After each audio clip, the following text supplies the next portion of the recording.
ರಾಜ್ಯದಲ್ಲಿ ದಿನೇ ದಿನೇ ಬಿಸಿಲಿನ ತಾಪಮಾನ ದೊಡ್ಡ ಮಟ್ಟದಲ್ಲಿ ಏರಿಕೆ ಆಗ್ತಾ ಇದೆ.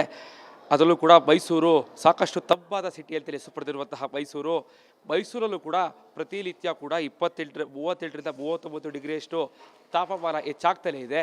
ಸೊ ಹೀಗಾಗಿ ಸಾಕಷ್ಟು ಮುಂಜಾಗ್ರತಾ ಕ್ರಮವಾಗಿ ಮೈಸೂರಿನ KR ಆಸ್ಪತ್ರೆಯಲ್ಲಿ ಈಗಾಗಲೇ ಸನ್ಸ್ಟ್ರೋಕ್ ವಾರ್ಡಲ್ಲೂ ಕೂಡ ತೆರೆದಿರುವಂಥದ್ದು. ಮೈಸೂರಿನ KR ಆಸ್ಪತ್ರೆ ಆವರಣದಲ್ಲಿ ಬರುವಂತಹ ಬಿಲ್ಡಿಂಗ್ ಏನಿದೆ ಅಲ್ಲಿ ಈಗಾಗಲೇ ಸನ್ಸ್ಟ್ರೋಕ್ ವಾರ್ಡಲ್ಲೂ ಕೂಡ ತೆರೆಯಲಾಗಿದೆ.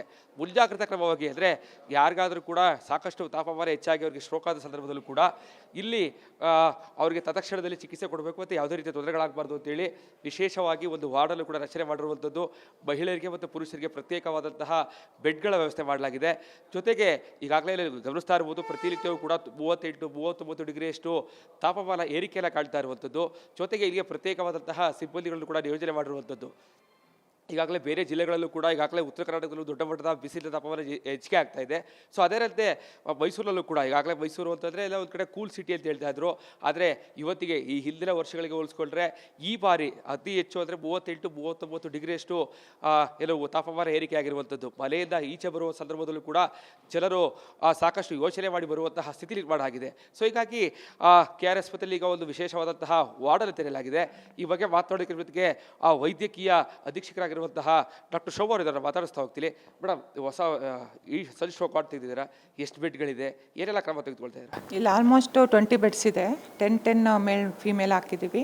ಮತ್ತು ಬಂದ ತಕ್ಷಣ ಫಸ್ಟ್ ಎಮರ್ಜೆನ್ಸಿ ವಾರ್ಡಲ್ಲಿ ಟ್ರೀಟ್ಮೆಂಟ್ ಕೊಡ್ತೀವಿ, ಅಲ್ಲಿಂದ ಇಲ್ಲಿಗೆ ಶಿಫ್ಟ್ ಮಾಡ್ಕೊತೀವಿ. ಇಲ್ಲಿ ನಮ್ಮ ಇಬ್ಬರು ನರ್ಸಸ್ ಇರ್ತಾರೆ, ಒಬ್ಬರು ಗ್ರೂಪ್ ಹಿಡಿತಾರೆ, ಮೇಂಟೈನ್ ಮಾಡ್ಕೊತಾರೆ. ಜನರು ಯಾವ ರೀತಿಯಾಗಿರ್ಬೇಕು ಮೇಡಮ್ ಈ ಬಿಸಿಲಲ್ಲಿ ನೋಡ್ತಾ ಇದ್ದಾರೆ? ಫಸ್ಟ್ ನಾನು ಹೇಳೋದು, ಈಗ ಆಲ್ಮೋಸ್ಟ್ 40 ಡಿಗ್ರಿ ತನಕ ಹೋಗ್ತಿದೆ. ಎಬೋ 40 ಡಿಗ್ರಿ ಹೋದಾಗ ಸಿಮ್ಟಮ್ಸ್ ಸ್ಟಾರ್ಟ್ ಆಗುತ್ತೆ. ಯೂಶ್ವಲಿ ಅಲ್ಲಿ ತನಕ ಮೇಂಟೈನ್ ಆಗುತ್ತೆ. ಸೊ ಅವಾಗ ಮೊದಲು ಸುಸ್ತು ಸ್ಟಾರ್ಟ್ ಆಗುತ್ತೆ, ತಲೆ ತಿರುಗೋದು, ಆಮೇಲೆ ವಾಂತಿ ಬರೋಂಗಾಗೋದು. ಅದು ಜಾಸ್ತಿ ಆದರೆ ಹಾರ್ಟ್ ಅಟ್ಯಾಕ್ ಹೋಗ್ಬೋದು, ಆಮೇಲೆ ಅನ್ಕಾನ್ಷಿಯಸ್ಸು ಆಗ್ಬೋದು. ಸೊ ಅದರಿಂದ ಎಲ್ಲರೂ ಫಸ್ಟು ಪ್ರೊಫೈಲ್ಯಾಕ್ಟಿಕ್ ಆಗಿ ಡಿಹೈಡ್ರೇಷನ್ನ ಅವಾಯ್ಡ್ ಮಾಡಬೇಕು ಅಂತ ಹೇಳ್ತೀವಿ. ಅದೇಗಂದರೆ ಮಿನಿಮಮ್ 2 to 3 ಲೀಟರ್ಸ್ ಹೇಳಿರ್ತೀವಿ ಜನರಲಿ. ಈಗ 4 to 6 ಲೀಟರ್ಸ್ ತನಕ ಕುಡಿಬೇಕು ಅಂತ ಅಡ್ವೈಸ್ ಮಾಡ್ತೀವಿ. ಪ್ಲಸ್ ಎಳ್ನೀರು, ಮಜ್ಜಿಗೆ ಆಗಲಿ, ಏನೇ ಪಾನೀಯಗಳು ತೊಗೊಳ್ಳಿ, ಆಮೇಲೆ ಫ್ರೂಟ್ ಜ್ಯೂಸಸ್ ತೊಗೊಳ್ಳಿ ಅಂತ ಹೇಳ್ತೀವಿ. ಬಟ್ ಶುಗರ್ ಸ್ವಲ್ಪ ಕಡಿಮೆ ಮಾಡ್ಕೊಳ್ಳಿ ಅಂತ. ಜನರಲಾಗಿ ಸಾಲ್ಟು, ಶುಗರು ಮತ್ತು ಸ್ಪೈಸು ಐಟಮ್ ಕಡಿಮೆ ಮಾಡ್ಕೊಳ್ಳಿ ಅಂತ ಹೇಳ್ತೀವಿ. ಇವತ್ತು ಯಾರು ಅಡ್ಮಿಟ್ ಆಗಿದ್ದಾರೆ ಹೇಗೆ ಮೇಡಮ್? ಇಲ್ಲ, ಸದ್ಯಕ್ಕೆ ಇಲ್ಲಿ ಯಾರು ಅದೇ ಮೇಯ್ನ್ಲಿ ಪ್ರೈಮರಿಲಿ ಈಗ ಸನ್ಸ್ಟ್ರೋಕ್ ಇದು ಅಂತೇಳ್ಬಿಟ್ಟು ಯಾರು ಬಂದಿಲ್ಲ. ಸುಸ್ತು ಪೇಷಂಟ್ಗಳು ಸ್ವಲ್ಪ ಇತ್ತೀಚೆಗೆ ಜಾಸ್ತಿ ಆಗಿದ್ದಾರೆ. But with other BP, sugar ಎಲ್ಲ ಇರೋದ್ರಿಂದ ನಾವು ಅಲ್ಲಿ ಎಮರ್ಜೆನ್ಸಿ ವಾರ್ಡಲ್ಲೇ ಟ್ರೀಟ್ಮೆಂಟ್ ಕೊಡ್ತೀವಿ. ಪ್ಯೂರ್ಲಿ ಏನಾರು ಇತ್ತು ಅಂದರೆ ಇಲ್ಲಿಗೆ ಶಿಫ್ಟ್ ಮಾಡ್ಕೊತೀವಿ. ಇದಿಷ್ಟು ಇಲ್ಲೆಲ್ಲ ವೈದ್ಯರು ಕೂಡ ಹೇಳ್ತಾ ಇರುವಂಥದ್ದು. ಪ್ರತಿನಿತ್ಯವೂ ಕೂಡ ಈಗ 4ರಿಂದ 6 ಲೀಟರಷ್ಟು ನೀರನ್ನು ಕುಡಿಯಬೇಕು. ತತ್ಕ್ಷಣಕ್ಕೆ ಯಾರೇ ಕೂಡ ಬಂದರೂ ಕೂಡ KR ಆಸ್ಪತ್ರೆಯಲ್ಲಿ ಚಿಕಿತ್ಸೆ ಕೊಡೋದಕ್ಕೆ ವೈದ್ಯರು ಕೂಡ ಸಿದ್ಧರಾಗಿರುವಂಥದ್ದು. ಕ್ಯಾಮ್ರಾ ಪರ್ಸನ್ ಸಚಿನ್ ಜೊತೆಗೆ ವಿನೋದ್ ಪಡವಾರಳ್ಳಿ, ರಿಪಬ್ಲಿಕ್ ಕನ್ನಡ, ಮೈಸೂರು. ರಾಜ್ಯದಲ್ಲಿ ದಿನೇ ದಿನೇ ಬಿಸಿಲಿನ ತಾಪಮಾನ ದೊಡ್ಡ ಮಟ್ಟದಲ್ಲಿ ಏರಿಕೆ ಆಗ್ತಾ ಇದೆ. ಅದರಲ್ಲೂ ಕೂಡ ಮೈಸೂರು ಸಾಕಷ್ಟು ತಂಪಾದ ಸಿಟಿ ಅಂತಲೇ ಹೆಸರುಪಡೆದಿರುವಂತಹ ಮೈಸೂರಲ್ಲೂ ಕೂಡ ಪ್ರತಿನಿತ್ಯ ಕೂಡ 38ರಿಂದ 39 ಡಿಗ್ರಿಯಷ್ಟು ತಾಪಮಾನ ಹೆಚ್ಚಾಗ್ತಲೇ ಇದೆ. ಸೊ ಹೀಗಾಗಿ ಸಾಕಷ್ಟು ಮುಂಜಾಗ್ರತಾ ಕ್ರಮವಾಗಿ ಮೈಸೂರಿನ KR ಆಸ್ಪತ್ರೆಯಲ್ಲಿ ಈಗಾಗಲೇ ಸನ್ಸ್ಟ್ರೋಕ್ ವಾರ್ಡಲ್ಲೂ ಕೂಡ ತೆರೆದಿರುವಂಥದ್ದು. ಮೈಸೂರಿನ KR ಆಸ್ಪತ್ರೆ ಆವರಣದಲ್ಲಿ ಬರುವಂತಹ ಬಿಲ್ಡಿಂಗ್ ಏನಿದೆ ಅಲ್ಲಿ ಈಗಾಗಲೇ ಸನ್ಸ್ಟ್ರೋಕ್ ವಾರ್ಡಲ್ಲೂ ಕೂಡ ತೆರೆಯಲಾಗಿದೆ. ಮುಂಜಾಗ್ರತಾ ಕ್ರಮವಾಗಿ ಅಂದರೆ ಯಾರಿಗಾದರೂ ಕೂಡ ಸಾಕಷ್ಟು ತಾಪಮಾನ ಹೆಚ್ಚಾಗಿ ಅವರಿಗೆ ಸ್ಟ್ರೋಕ್ ಆದ ಸಂದರ್ಭದಲ್ಲೂ ಕೂಡ ಇಲ್ಲಿ ಅವರಿಗೆ ತತ್ಕ್ಷಣದಲ್ಲಿ ಚಿಕಿತ್ಸೆ ಕೊಡಬೇಕು ಮತ್ತು ಯಾವುದೇ ರೀತಿಯ ತೊಂದರೆಗಳಾಗಬಾರ್ದು ಅಂತೇಳಿ ವಿಶೇಷವಾಗಿ ಒಂದು ವಾರ್ಡಲ್ಲೂ ಕೂಡ ರಚನೆ ಮಾಡಿರುವಂಥದ್ದು. ಮಹಿಳೆಯರಿಗೆ ಮತ್ತು ಪುರುಷರಿಗೆ ಪ್ರತ್ಯೇಕವಾದಂತಹ ಬೆಡ್ಗಳ ವ್ಯವಸ್ಥೆ ಮಾಡಲಾಗಿದೆ. ಜೊತೆಗೆ ಈಗಾಗಲೇ ಗಮನಿಸ್ತಾ ಇರ್ಬೋದು, ಪ್ರತಿನಿತ್ಯವೂ ಕೂಡ 38-39 ಡಿಗ್ರಿಯಷ್ಟು ತಾಪಮಾನ ಏರಿಕೆಯನ್ನು ಕಾಣ್ತಾ ಇರುವಂಥದ್ದು. ಜೊತೆಗೆ ಇಲ್ಲಿಗೆ ಪ್ರತ್ಯೇಕವಾದಂತಹ ಸಿಬ್ಬಂದಿಗಳನ್ನು ಕೂಡ ನಿಯೋಜನೆ ಮಾಡಿರುವಂಥದ್ದು. ಈಗಾಗಲೇ ಬೇರೆ ಜಿಲ್ಲೆಗಳಲ್ಲೂ ಕೂಡ ಈಗಾಗಲೇ ಉತ್ತರ ಕರ್ನಾಟಕದಲ್ಲೂ ದೊಡ್ಡ ಮಟ್ಟದ ಬಿಸಿಲಿನ ತಾಪಮಾನ ಹೆಚ್ಚಿಗೆ ಆಗ್ತಾ ಇದೆ. ಸೊ ಅದೇ ರೀತಿ ಮೈಸೂರಲ್ಲೂ ಕೂಡ ಈಗಾಗಲೇ ಮೈಸೂರು ಅಂತಂದರೆ ಎಲ್ಲ ಒಂದು ಕಡೆ ಕೂಲ್ ಸಿಟಿ ಅಂತ ಹೇಳ್ತಾ ಇದ್ರು. ಆದರೆ ಇವತ್ತಿಗೆ ಈ ಹಿಂದಿನ ವರ್ಷಗಳಿಗೆ ಹೋಲಿಸ್ಕೊಂಡ್ರೆ ಈ ಬಾರಿ ಅತಿ ಹೆಚ್ಚು ಅಂದರೆ 38-39 ಡಿಗ್ರಿಯಷ್ಟು ತಾಪಮಾನ ಏರಿಕೆ ಆಗಿರುವಂಥದ್ದು. ಮನೆಯಿಂದ ಈಚೆ ಬರುವ ಸಂದರ್ಭದಲ್ಲೂ ಕೂಡ ಜನರು ಸಾಕಷ್ಟು ಯೋಚನೆ ಮಾಡಿ ಬರುವಂತಹ ಸ್ಥಿತಿ ನಿರ್ಮಾಣ ಆಗಿದೆ. ಸೊ ಹೀಗಾಗಿ KR ಆಸ್ಪತ್ರೆಯಲ್ಲಿ ಈಗ ಒಂದು ವಿಶೇಷವಾದಂತಹ ವಾರ್ಡನ್ನು ತೆರೆಯಲಾಗಿದೆ. ಈ ಬಗ್ಗೆ ಮಾತನಾಡೋದಕ್ಕೆ ವೈದ್ಯಕೀಯ ಅಧೀಕ್ಷಕರಾಗಿ ಡಾಕ್ಟರ್ ಶೋಭಾ ಅವರು ಇದ್ದಾರೆ, ಮಾತಾಡಿಸ್ತಾ ಹೋಗ್ತೀನಿ. ಮೇಡಮ್, ಹೊಸ ಈ ಸನ್ಸ್ಟ್ರೋಕ್ ವಾರ್ಡ್ ತೆಗೆದಿದ್ದೀರಾ, ಎಷ್ಟು ಬೆಡ್ಗಳಿದೆ, ಏನೆಲ್ಲ ಕ್ರಮ ತೆಗೆದುಕೊಳ್ತಾ ಇದ್ದೀರಾ? ಇಲ್ಲಿ ಆಲ್ಮೋಸ್ಟ್ 20 ಬೆಡ್ಸ್ ಇದೆ. 10 ಮೇಲ್ ಫೀಮೇಲ್ ಹಾಕಿದ್ದೀವಿ. ಮತ್ತು ಬಂದ ತಕ್ಷಣ ಫಸ್ಟ್ ಎಮರ್ಜೆನ್ಸಿ ವಾರ್ಡಲ್ಲಿ ಟ್ರೀಟ್ಮೆಂಟ್ ಕೊಡ್ತೀವಿ, ಅಲ್ಲಿಂದ ಇಲ್ಲಿಗೆ ಶಿಫ್ಟ್ ಮಾಡ್ಕೊತೀವಿ. ಇಲ್ಲಿ ನಮ್ಮ ಇಬ್ಬರು ನರ್ಸಸ್ ಇರ್ತಾರೆ, ಒಬ್ಬರು ಗ್ರೂಪ್ ಹಿಡಿತಾರೆ, ಮೇಂಟೈನ್ ಮಾಡ್ಕೊತಾರೆ. ಜನರು ಯಾವ ರೀತಿಯಾಗಿರ್ಬೇಕು ಮೇಡಮ್ ಈ ಬಿಸಿಲಲ್ಲಿ ನೋಡ್ತಾ ಇದ್ದಾರೆ? ಫಸ್ಟ್ ನಾನು ಹೇಳೋದು ಈಗ ಆಲ್ಮೋಸ್ಟ್ 40 ಡಿಗ್ರಿ ತನಕ ಹೋಗ್ತಿದೆ. ಎಬೋ 40 ಡಿಗ್ರಿ ಹೋದಾಗ ಸಿಮ್ಟಮ್ ಸ್ಟಾರ್ಟ್ ಆಗುತ್ತೆ ಯೂಶ್ವಲಿ ಅಲ್ಲಿ ತನಕ ಮೇಂಟೈನ್ ಆಗುತ್ತೆ. ಸೊ ಅವಾಗ ಸುಸ್ತು ಸ್ಟಾರ್ಟ್ ಆಗುತ್ತೆ, ತಲೆ ತಿರುಗೋದು, ಆಮೇಲೆ ವಾಂತಿ ಬರೋಂಗಾಗೋದು.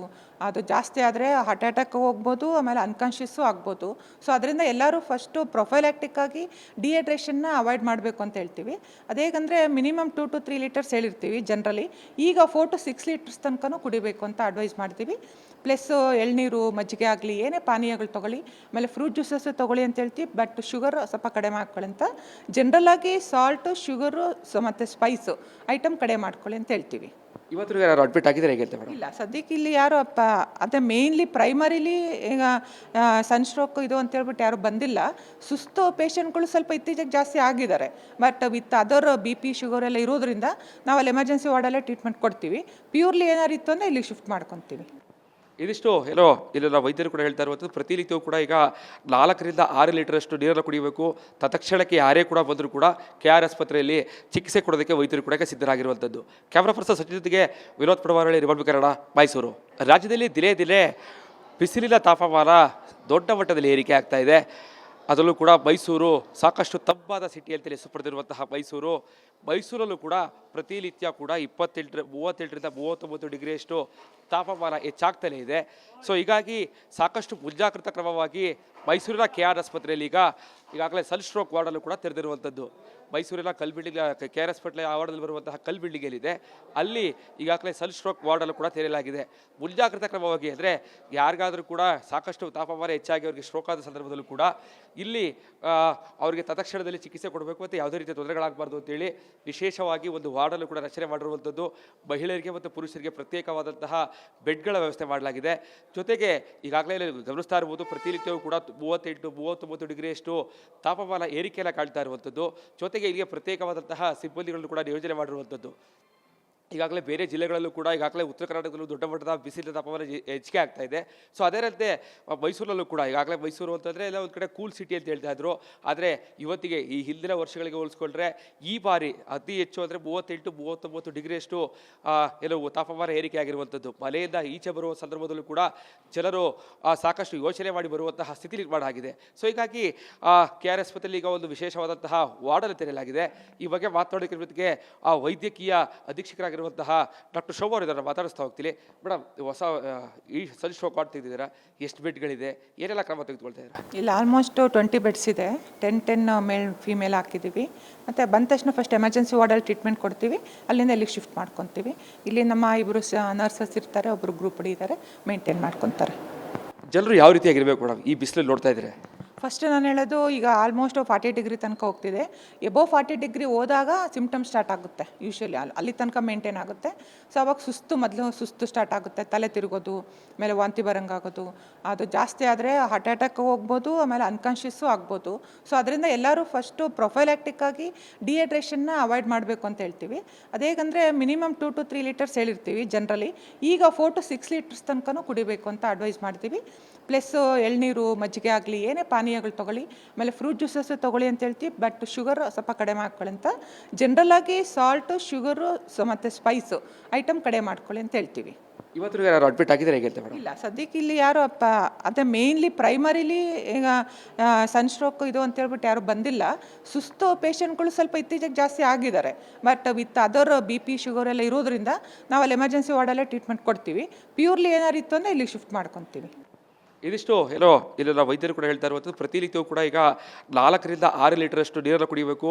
ತತ್ಕ್ಷಣಕ್ಕೆ ಯಾರೇ ಕೂಡ ಬಂದರೂ ಕೂಡ KR ಆಸ್ಪತ್ರೆಯಲ್ಲಿ ಚಿಕಿತ್ಸೆ ಕೊಡೋದಕ್ಕೆ ವೈದ್ಯರು ಕೂಡ ಸಿದ್ಧರಾಗಿರುವಂಥದ್ದು. ಕ್ಯಾಮ್ರಾ ಪರ್ಸನ್ ಸಚಿನ್ ಜೊತೆಗೆ ವಿನೋದ್ ಪಡವಾರಳ್ಳಿ, ರಿಪಬ್ಲಿಕ್ ಕನ್ನಡ, ಮೈಸೂರು.